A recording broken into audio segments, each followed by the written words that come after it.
এই যে শুনুন, আপনাদের বলছি, এনআরসি নিয়ে এত নাটক এর আগে কখনো দেখেছেন? ভারত সরকার একটা নোটিফিকেশন করেছে, জেনে রাখুন। সেই নোটিফিকেশনটা আমরা চ্যালেঞ্জ করব। লুকিয়ে লুকিয়ে করেছে, ওরে নিজেদের রাজ্যগুলোতে যেখানে বিজেপি আছে সেখানে পাঠিয়েছে। তাতে পরিষ্কার বলা হয়েছে, যাকেই সন্দেহ হবে বাংলা ভাষায় কথা বলে অ্যারেস্ট করবে, ডিটেনশন ক্যাম্প যাকে বলা হয় সেখানে রেখে দেবে। কংগ্রেস, তৃণমূল কংগ্রেস, বামেরা এমন কান্না কাঁদছে যেন এনআরসি কে আবিষ্কার করেছে বিজেপি আর লিখা হয়েছে আরএসএস এর দপ্তরে। অথচ বাস্তবটা কি জানেন? এনআরসি শুরু হয়েছিল, এদেরই নেতা রাজীব গান্ধী অসম অ্যাকর্ড সই করেছিলেন সুপ্রিম কোর্টের চাপে পড়ে। আর প্রফুল্ল মহন্ত মুখ্যমন্ত্রী ছিলেন, এনআরসি কে নিজের হাতেই কবর দিয়েছিলেন। আর আজ সেই লোকরাই এনআরসি নাকি হিন্দুদের শত্রু, মুসলিমদের শত্রু বলে বলছে। আসলে শত্রু হলো এদের ভণ্ডামি আর ভোট ব্যাংক পলিটিক্স। তাহলে চলুন আজ আমরা সত্য বচনের ফ্যাক্টস নিয়ে এদের ভণ্ডামিকে একদম এক্সপোজ করি। সেই সাথে যদি আপনি চ্যানেলে প্রথমবার আসেন, চ্যানেলটাকে সাবস্ক্রাইব করবেন, শেয়ার করুন এবং সবসময় সত্যের পাশে থাকুন, ভণ্ডদের পাশে নয়। প্রথম চ্যাপ্টারই দেখে নেব যে এনআরসি আসামে কোনো মোদি যুগের নতুন খেলনা নয়। এনআরসি প্রথম শুরু হয় 1951 সালে। পাড়ার ছেলে মেয়েদের ভোটার লিস্টের নাম তোলার মতো সহজ ছিল না।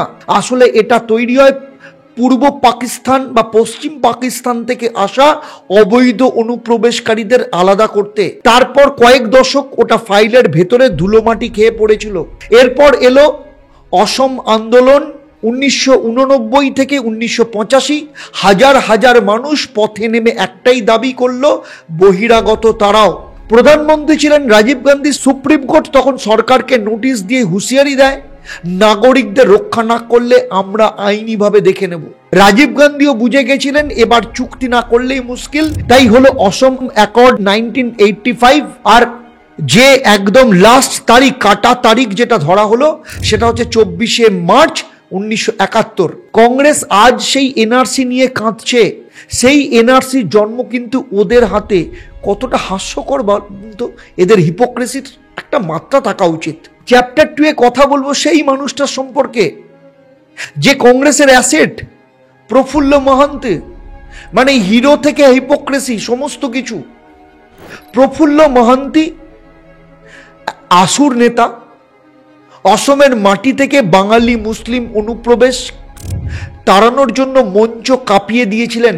স্লোগান, ধর্ণা, হরতাল, ওই বয়সেই যেন আসামের জাতীয় নায়ক হয়েছিলেন। 1985 সালে আসাম আন্দোলনের পর রাজীব গান্ধীর সঙ্গে আসাম চুক্তি সাইন করলেন। তখন মানুষ ভাবল এই ছেলে বাঘ যেন, আর অসমিয়া স্বার্থ বাঁচানোর জন্যই এর জন্ম হয়েছে। মাত্র 33 বছর বয়সে কংগ্রেসের সাপোর্টেই মুখ্যমন্ত্রী হলেন। আর তখন শুরু হলো আসল খেল। 1 বছর যেতে না যেতেই উনি বুঝলেন ভোট ব্যাংক মানেই মিষ্টি মিঠাই, এনআরসি মানেই একটা একদম তেতো উচ্ছে করলা। অফিস আদালত সমস্ত জায়গায় ফাইল আটকে গেল। যাদের তাড়ানোর জন্য আন্দোলন করলেন সেই লোকগুলোকে ধরে রাখলেন, উল্টে নীতি বদলে ফেললেন। একদিকে দুর্নীতি, নারী কেলেঙ্কারি, ঘুষ চালাচালিতে নাম উঠতে শুরু করলো, যদিও কংগ্রেসের সাথে এটা একদম চলে। আর এনআরসি সেটাকে একদম তলে তলে ধামাচাপা দিয়ে দিল। আর অসমিয়া স্বার্থ গেল তেল লেনে। আজ উনি সংবাদ মাধ্যমে মুখ তুলে বললেন যে বিজেপি যে এনআরসি করছে তা ভুল, বিভাজন সৃষ্টি করছে। আরে দাদা, এনআরসি তো তুমি নিজেই অসমিয়া জনতার সাথে শপথ নিয়েছিলে, ক্ষমতায় থাকতে পারলে না আর আজকে জ্ঞান দিচ্ছ। আর এটাই আমাদের লজ্জার ইতিহাস। আন্দোলনের নায়ক থেকে ভোট চাওয়ার ভিখিরি। চলুন এর পরের চ্যাপ্টার 3 কথা বলবো supreme court, the reluctant task master. এবারে আসবো সেই বিচারপতিদের কথায় যাদের ধমক না খেলে এনআরসির কঙ্কালও বেরোতো না। আসামে এনআরসি যে আসলে কাগজ কলমে মৃত ছিল সেটা কে জানতো? বছর বছর শুধু ফাইলপত্র নিয়ে তামাশা চলছিল। 1997 সালে অসমে যে ভোটার তালিকা ডি মানে সন্দেহভাজন বিদেশি মার্ক দিয়ে দাগ কাটা শুরু হলো, কিন্তু মামলার পাহাড় আর রাজনৈতিক ভেলকিতে এনআরসি আর এগোলো না। 2005 সালে আবার সেই একগাদা মামলা হলো। 2013-14 সালে সুপ্রিম কোর্ট বলল আর নাটক নয়, এখন এনআরসি হবে আদালতের নজরদারিতে। তখন কেন্দ্রীয় সরকার তড়িঘড়ি করলো, সরকারি আমলারা কাগজপত্র নিয়ে বসে গেল। 6 বছরের মধ্যে এনআরসি প্রকাশিত হলো 2019 সালে। সুপ্রিম কোর্ট পরিষ্কার বলল এনআরসি ধর্মনিরপেক্ষ হবে, কারোর ধর্ম, ভাষা বা জাতির ওপর ভিত্তি করে নয়, কাগজপত্র দিয়ে প্রমাণ করতে হবে। খুব ইম্পর্টেন্ট এই কথাটা সুপ্রিম কোর্টের অবজারভেশন ভীষণ ইম্পর্টেন্ট। বিরোধীরা যেটা এখন বলে মাইনরিটি বিরোধী, সেই কাজটা কিন্তু সুপ্রিম কোর্টেই বলেছিল আইন অনুযায়ী দায়িত্ব নিতে হবে। আর তখন কংগ্রেস, বাম, তৃণমূল যেটা 30 বছরেও করতে পারলো না, বিজেপি সুপ্রিম কোর্টের হুঁশিয়ারিতে সেটা করলো। তারপরেই শুরু হলো আসল খেলা, বিরোধীদের মিথ্যাচার। এনআরসি জঘন্য, এনআরসি মুসলিম বিরোধী। তখনই মনে হয় সুপ্রিম কোর্ট যদি না থাকতো আজও এনআরসি ফাইল না পচে মরতো, আর ভোট ব্যাংক রাজনীতি একদম নিজের মতো চলতো। এরপরে আসি আরেকটা হিপোক্রেসি, আরেকটা বড় জায়গা, সেটা হচ্ছে ডিটেনশন ক্যাম্পস। একদম যেটা অপোজিশনদের ফেভারিট পাঞ্চলাইন। বিরোধীরা যেটাকে মুসলিম কনসেন্ট্রেশন ক্যাম্প বলে তুলকালাম করছে, আসলে সেটা কি? সেটা এনআরসি থেকে, তালিকা থেকে বাদ পড়া কেউ যদি ফরেন ট্রাইব্যুনাল প্রমাণ করতে না পারে যে সে ভারতীয়, তাকে ডিটেনশন ক্যাম্পে রাখতে হবে। এটা বাধ্যতামূলক, এটা আদালতের নির্দেশ। আর এখানে মুসলিম হিন্দু বলে কিছু নেই। আসামে 1000-এরও বেশি মানুষ ডিটেনশন ক্যাম্পে আছে, যাদের অর্ধেক হিন্দু, বিশেষত বাংলাভাষী হিন্দু। এখন প্রশ্ন হচ্ছে কেন? এর কারণ তারা ঠিক মতো কাগজপত্র দেখাতে পারেনি। কেউ দালাল ধরে ভুয়ো কাগজপত্র বানিয়েছিল, সেটাও ধরা পড়েছে। কেউ ঠিক মতো জমির কাগজ খুঁজে পায়নি। সরকারি রিপোর্ট বলছে ডিটেনশন ক্যাম্পে ধর্মীয়ভাবে কোনো বৈষম্য করা হয়নি, এনআরসি শুধুমাত্র কাগজের ভিত্তিতে হয়েছে। কিন্তু বিরোধীরা এই ক্যাম্পগুলোকে দেখিয়েই বলেন যে এখানে বিজেপি তো হিন্দুদের পার্টি, তাহলে হিন্দুরাই এখানে কেন শিকার হচ্ছে? এনআরসি যখন করা হয়েছিল রাজীব গান্ধীর সময়, তখনই লেখা ছিল যে বাদ পড়াদের ট্রাইব্যুনালে যেতে হবে। আজ তোমরা নিজেরাই নাটক করছো। এদিকে এই বিরোধীরা ভোটের সময় আবার বলছে হিন্দু বাঙালিদের রক্ষা করতে সিএএ দরকার। আরে ভাই, এনআরসি থেকে বাদ পড়া হিন্দুরা সিএ নাগরিকত্ব পাবে, সেটাই তো বর্তমান সরকারের ঘোষণা। তাহলে নাটকটা কিসের? এত কুমিরের কান্না কিসের জন্য? ডিটেনশন ক্যাম্পেরও একটা নির্দিষ্ট আইন আছে, সময়সীমা আছে, মানবিক শর্তাবলী আছে। সেটা নিয়ে কথা না বলে বিরোধীরা শুধু ভয় দেখানোর রাজনীতি করে যাচ্ছে, কারণ ভয় বেচেই তো ভোট কেনা যায়। এখানে 3টে অধ্যায়ে আমি যেটা দেখালাম, এনআরসি আসলে আন্দোলনের দাবি, আদালতের নির্দেশ আর কাগজপত্রের একটা খেলা। কিন্তু বিরোধীদের কাছে এনআরসি মানে ভয়ের রাজনীতি আর ভোট ব্যাংকের ফসল। যেমন একজন সিনিয়র সাংবাদিক বলেছিলেন যে কাগজপত্র যদি অস্ত্র হয়, বিরোধীরা তারে বানায় ভয়ের বোমা। তো চলুন next chapter. Very valid question আপনার আমার সবার মধ্যে। এই যে এনআরসি, আসামের এনআরসি বাকি ভারতের এনআরসি থেকে কেন আলাদা? চলুন এবার এই বিষয়টার উপর ক্লিয়ার করি যে সাম্প্রতিক সময় সব থেকে বড় নাটক হচ্ছে এই যে বিরোধীরা গলা ফাটিয়ে চিৎকার করছে, ওরে বাবা বিজেপি অসম স্টাইলে এনআরসি পুরো দেশে আনছে, হিন্দুদের জেলে ভরে দেবে, মুসলিমদের দেশ থেকে মুছে দেবে। ঠান্ডা হন, একটু ঠান্ডা খান, জল খান। কারণ অসমের এনআরসি আর বাকি ভারতের এনআরসি নিয়ে আতঙ্ক ছড়ানো হচ্ছে। আসলে অসমের এনআরসি আর বাকি ভারতের এনআরসি এক নয়। কেন? চলুন সেটা নিয়ে আলোচনা করি আগে।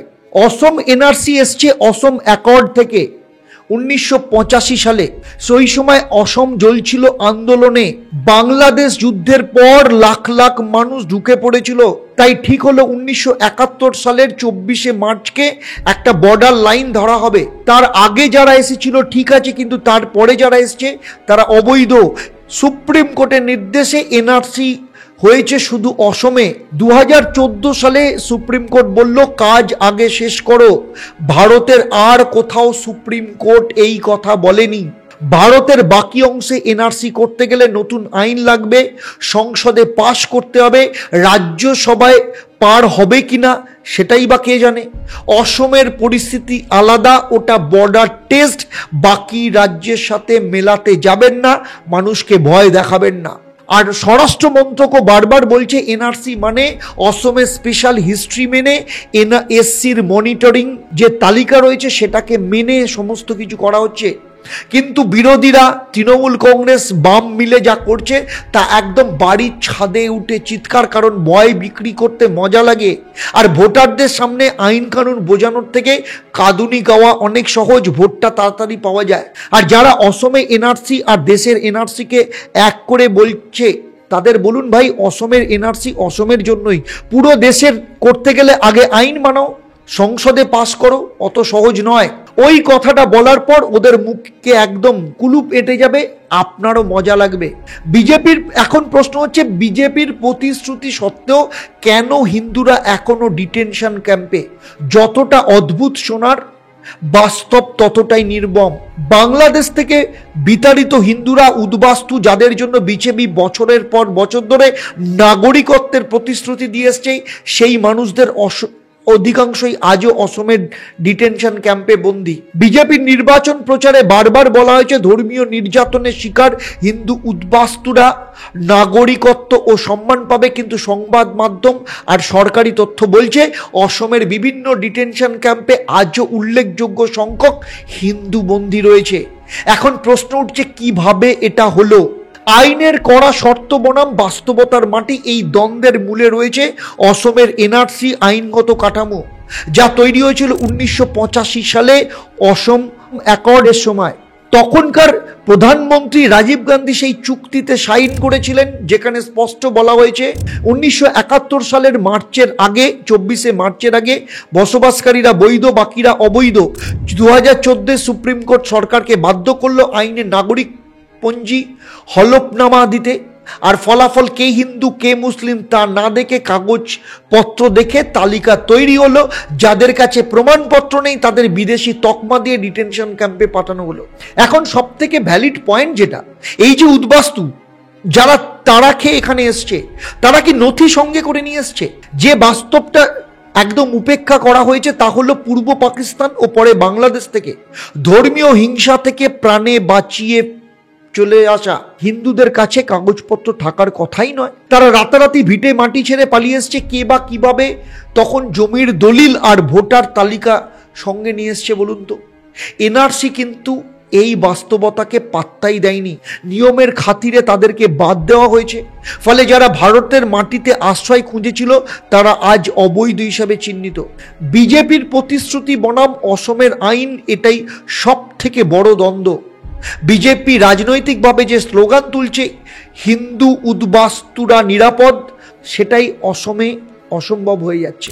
2019 সালে সংসদে পাস হয় সিএএ বা সিটিজেন অ্যামেন্ডমেন্ট অ্যাক্ট। এতে বাংলাদেশ থেকে আসা হিন্দুদের নাগরিকত্ব দেওয়ার কথা বলা হয়েছে, কিন্তু সিএএ এখনো কার্যকর হয়নি। যতক্ষণ না সিএএ কার্যকর হয় আর এনআরসির সঙ্গে সমন্বয় হয়, ততক্ষণ পর্যন্ত এনআরসিতে বাদ পড়া হিন্দুরা বিদেশি হয়েই থাকবে। আর সব থেকে বড় ভণ্ডামি হচ্ছে কি জানেন? কংগ্রেস, বাম আর তৃণমূলের 1985 সালে রাজীব গান্ধী যেটা সাইন করেছে সেটাকে বলেছে অমানবিক। আর বিজেপি যেটা শুরু হয়েছিল কংগ্রেসের সময় সেটা শেষ করার চেষ্টা করছে, এরা আবার সমালোচনা করছে। আর তৃণমূল আর বামেদের অবস্থান তো স্পষ্ট, ভোট ব্যাংক বাঁচাতে যা লাগে তাই বলো। ফলে হিন্দুরা ডিটেনশন ক্যাম্প থেকেও রাজনৈতিক ফায়দার শিকার হচ্ছে।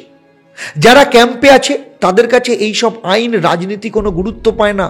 আমরা বাংলাদেশ থেকে পালিয়ে এসেছি ধর্মের কারণে, এখানে এসো আমাদের বাংলাদেশি বলা হচ্ছে, আমাদের অপরাধ কি? একজন বন্দী তার প্রশ্নের উত্তরে এইটা পুরো ভারতীয় রাজনীতি সবার কাছে এই প্রশ্নটা তিনি রেখেছেন, উত্তর নেই। দেখুন, অসমের ডিটেনশন ক্যাম্প শুধু নথির পরীক্ষা নয়, বরং ইতিহাস আর মানবিকতার সঙ্গে আইনের সংঘর্ষ। বিজেপি যদি সত্যিই নিজের প্রতিশ্রুতি রক্ষা করতে চায় তাহলে দ্রুত সিএ কার্যকর করে এনআরসির সঙ্গে মেলাতে হবে, না হলে উদ্বাস্তু হিন্দুদের নাগরিকত্ব শুধু একটা রাজনৈতিক স্লোগান থেকে যাবে আর ডিটেনশন ক্যাম্প থেকে গলা ভেসে আসতেই থাকবে? কাগজ নেই মানে আমরা কি হিন্দু নই, ভারতীয় নই? তৃণমূল কংগ্রেস এটা একদম পরিষ্কার, সেটা সবাই জানে যে ভোট ব্যাংকের রাজনীতির জন্য গলা ফাটাচ্ছে। এনআরসি মানে আসলে এনআরসির টার্গেট হচ্ছে অবৈধ অনুপ্রবেশ, যা বাংলার এবং অসমের অর্থনীতি ডেমোগ্রাফিকে শেষ করে দিচ্ছে। তাহলে তিনি বিরোধিতা কেন করছেন? কারণ সেই অনুপ্রবেশকারীরাই ওনার ভোট ব্যাংক। তাদের ছাড়া গদির নিচের পায়া একদম নড়বড়ে হয়ে যাবে। আর বামপন্থীদের কথায় ওরা এনআরসি শুনলেই ভাবে আরএসএস এর ষড়যন্ত্র ভুলে যায় এনআরসির জন্ম কংগ্রেস সরকারের সময় সুপ্রিম কোর্টের তত্ত্বাবধানে। কিন্তু কি আর করা যাবে, স্লোগান দেওয়া সহজ, ততটা সত্য বলাটা কঠিন। আর যারা এনআরসি বানিয়েছিল তারা নিজেরা কবর দিল, এখন তারা গলা ফাটাচ্ছে যে যেন নার্স বাচ্চাকে মেরে ফেলেছে। তাদের বলুন এনআরসি এত খারাপ হলে এর জন্ম যে সনদ সেখানে কেন তোমাদেরই নেতা সাইন করেছিল? সার্বিকভাবে যদি কয়েকটা সত্য পয়েন্টকে বলা যায়, এনআরসি হিন্দু বিরোধী নয়, এনআরসি সাম্প্রদায়িক নয়, এনআরসি নতুন নয়, কংগ্রেস শুরু করেছিল। অসমের এনআরসি আর ভারতের এনআরসি এক জিনিস নয়।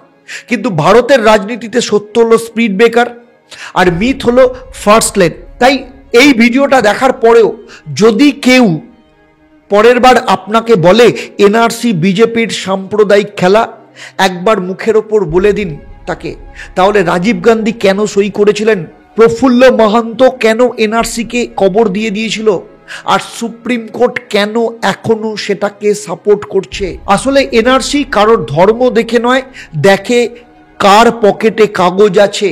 আর সেই কাগজ নিয়েই কংগ্রেস তৃণমূল বামেরা বারবার পাপ ঢাকতে নিজেদের নাটক করে যাচ্ছে। সুপ্রিম কোর্ট যেটা বলছে বৈধ, রাজীব গান্ধী সেটা সই করে গেছেন। সেই এনআরসি এখন বিজেপি করলে নাকি অন্যায়?